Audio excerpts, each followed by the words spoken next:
and happy Nurses Day. Today I'd like to wish all the nurses out there throughout the whole world a very happy Nurses Day. Thank you so much for going all out non-stop and continuing to do what you do best. The other day I was on social media and I came across a video.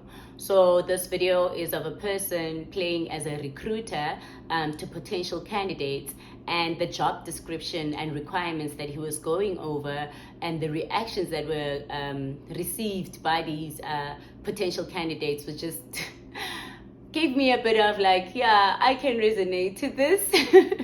I can relate so much to this. So I'm just going to go through a bit to what they were discussing or what they went through on that video. So it goes on to say that the title of the actual position that this recruiter is interviewing for is Director of Operations. Director of Operations, what a title. Healthcare Specialist, Director of Operations. Anyway, let me go through it. He goes on to say that the primary requirements are mobility, because we will be standing, bending all the time, and you're going to need a high level stamina. Sounds familiar, doesn't it? He goes on to say that there are no breaks available. And I'm telling you, these potential candidates replied like, what? Are you crazy? That's insane. What do you mean no breaks available? The other one goes on to ask like, no break at all? And the interviewer says, yeah, maybe only after your acquaintance has had something to eat, has been taken care of. And that's our reality actually as nurses, that most of the time we get onto duty, and for us it's beyond reaching a deadline, because that famous line, nursing care continues. So it's about continuity of care. And sometimes you get so swelled up in your 12-hour shift and you find yourself exhausted because you didn't get a chance to take a break. You couldn't have something to eat. Maybe you had a sip of water, but you didn't even get a chance to relieve yourself. And that's the sad reality, honestly. But at the end of the day, we go home with pride because we know that we gave our best, right? Yes. So this person goes on to say that this job is 24/7, like 7 days a week, 24/7. Hello, of course it is. That's how we operate. That's how it runs. Even our colleagues that are working in institutions that work with office hours, after office hours, there are clients or patients that still reach out to them. There's family members. It just never stops, because once you are a nurse professionally, once your community, your society, your immediate family, everybody that surrounds you knows that you are a nurse, I'm telling you, your job is on 24/7. There is no closing times. So thank you so much for the nurses who continue to boldly be out there and help those that are in need, because we are bosses like that. So he goes on to say that for academics, one would have to have a degree that's related to medicine, that's related to culinary arts, and finance. That's us. That's nurses all the time. We have to treat patients medically. We have to make sure that they eat, believe it or not. We're not working in the kitchen, we're not designing the meals, but I tell you, when that patient did not get something to eat, comes our problem.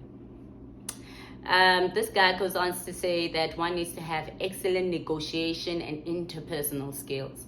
I mean, that is so obvious.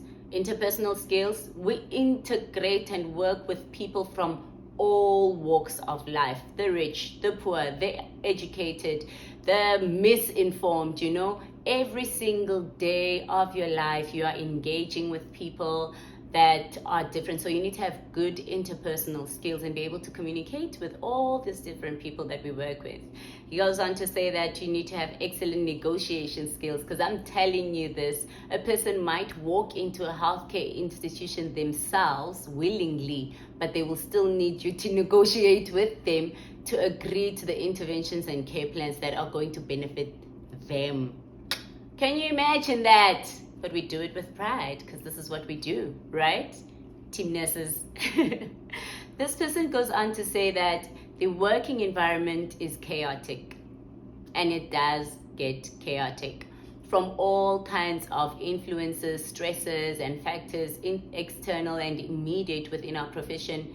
Work does get chaotic. Some people do get to see that, wow, these people are really spinning in a tornado right now, walking into an emergency center. Everybody is just in agony, pain, needs immediate attention. This one nurse is running up, is running down. I remember personally, I was working in a emergency center and in the holding area, and I had about 17 patients to look after early morning, and I was just pushing, trying to get through the whole routine of the morning. And one patient was just sitting there looking at me, and I asked them, are they okay? They said, no, they're just watching how hard I'm working, because they can literally see me just running across the floor, this patient, that patient, helping this patient, helping that patient. And you know, with us, it's not just about the patient. Our multidisciplinary team as well is fully dependent on us for anything that they need to do to happen. So once you touch this patient and you're working with this patient, and your colleague from MDT is coming out, please help me, please make sure this happens, please assist me in this, and you have to be there, because at the end of the day, it's all for the patients, right? But nah, today is Nurses Day. We're gonna take pride in that work that we are doing. And this person goes to say that the associate that one is working with needs constant attention. I mean, we all know that when you come to a hospital, you're not coming to a vacation, you're not on a holiday. There is something that is wrong with you and you need medical attention. And most time than least, you need constant attention, so that you know that the interventions that had been prescribed for you are actually working for you, or they're making you deteriorate or your condition worsen. So constant attention. So think about it. This amazing human being arrives on duty early morning, definitely missed a breakfast, and they are there giving constant attention to more than 5, 10, 12 people, I tell you.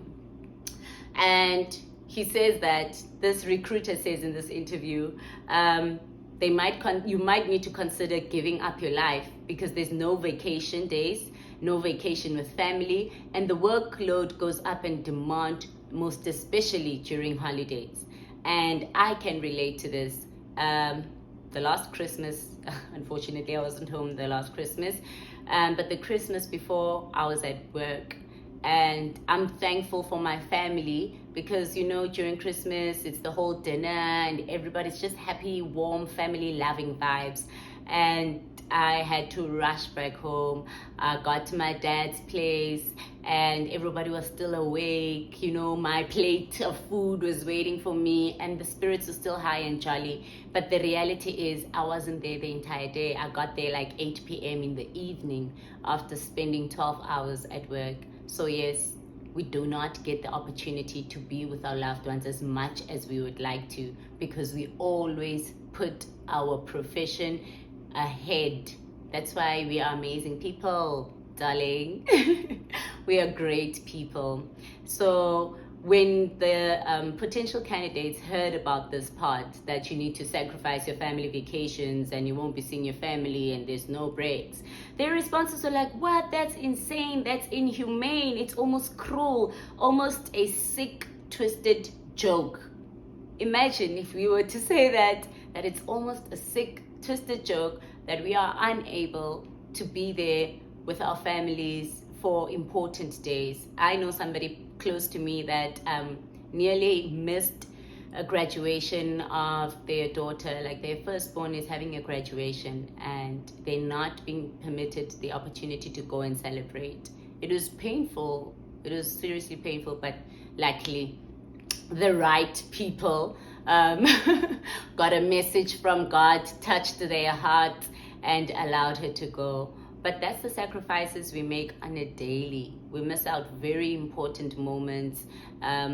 Moms miss out very important steps in their children's lives with this profession, because we are away from our families and have committed ourselves to serving people. And We serve people with pride. We serve people with love, with confidence, with competence, with education and knowledge and experience, because we want to continue the human species. We are running the human species. One day it will hit you. But yeah, this person goes on to say that you need to make meaningful connections, and this is true. You don't wake up in the morning and say, I'm going to make a meaningful connection with all the patients that I'm going to work with.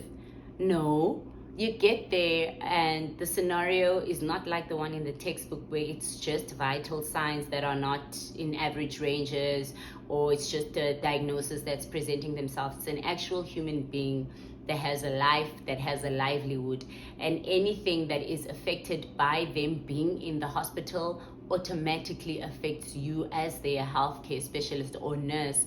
Because when you're engaging with this person, let's make an example, a young mother who has now left the house, she's in hospital for long term. Obviously she's worried about her household, she's worried about her career, she's worried about the people that she supports, because now she is in a position where she needs a full help from somebody else to help her become better, stand back on her feet, and go back to the role that she needs to play in the lives of those that she loves. So nurses, this is like more than affirmations. This is more than a tap on the shoulder or a hug to say thank you. We play a very, very important role in the lives of other people and in the lives of each other as well. So this person goes on to say, okay, well, at the end they said it's salary free. And I'm thinking, okay, it's not salary free, but to be honest, there is no amount of money that you can pay somebody who is able to go beyond empathy. Empathy is being able to put yourself in somebody else's shoe. And empathy is something that comes, you would say, almost naturally with a nurse, because we go beyond that. You don't just put yourself in their shoes, you literally mirror who they are and what they do, because you need to be able to understand them to be able to work with the people.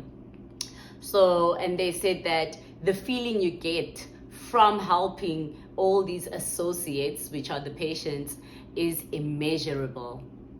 How many times have you heard that? Especially on Nurses Day. We get a lot of thank yous. We get a lot of notes, acknowledgements for the work that you do. But to be honest, like I said, there is no price that you can put to the work that we do. But mostly, I want to say thank you to all the nurses out there that continue to support one another at work, outside of work. And I want to say thank you to all the organizations and employers that have employed nurses and continue to make them enjoy their job, continue to give them the appropriate and most welcomed recognition. And I would also like to thank everybody who plays a good support system to nurses, because I don't want to tell you how many times you will have a breakdown as a nurse, and sometimes you just don't want to take that negative energy home, and you're taking those 5 minutes in the car to breathe just before you drive. And when you get to the driveway back home, you're in the car for like 30 minutes listening to music, thinking about nothing but just debriefing, because not everybody really has somebody to speak to. Other people do have an opportunity to have somebody that they can open up to and reflect about their day, how they actually feel at the end of the day, how drained, how confused, how exhausting everything has been. Because that is just the, I would say, by factor, or the adverse effect, the unwanted effect of being a nurse. And irrespective of that, we still are joyful. That's why we wake up. That's why we wake up and go back, because at the end of the day, we still get joy from the work that we do. But it does get chaotic, as I said, as the interviewer said, it does get chaotic, it does get insane. And we need to say thank you so much to everybody that has availed themselves to help nurses stand up and keep going. And to my nurses who take those 5-minute, 2-minute breaks in the bathroom to just cry it out, it's going to be okay, darling. It's going to be okay. And also, if you are in a position to make any influence in a healthcare institution, please please, if possible, we can have a distressor room so we can just walk in there and just scream for 2 minutes and come out, because all those emotions tend to be overwhelming. You literally are happy in one room because you're seeing a progress of a patient. You walk into the next room and your emotions change immediately because the condition of the next patient is not doing so well. And it's just a whole lot of things that we experience. But beyond that, more than anything, I want to say you are doing well. You are doing a good job. And I want to say thank you so much for keeping on fighting, keep on going. Hold that head up high on those shoulders. Continue to do what you do best. I love you loads. Mwah. A happiness day. Yo, I miss the nurses back home, by the way. I think one day we should have, maybe next year we should have like a nurses day dinner, gala, and we just rock our uniforms. Yo guys, I miss you so much. Take care. Mwahs.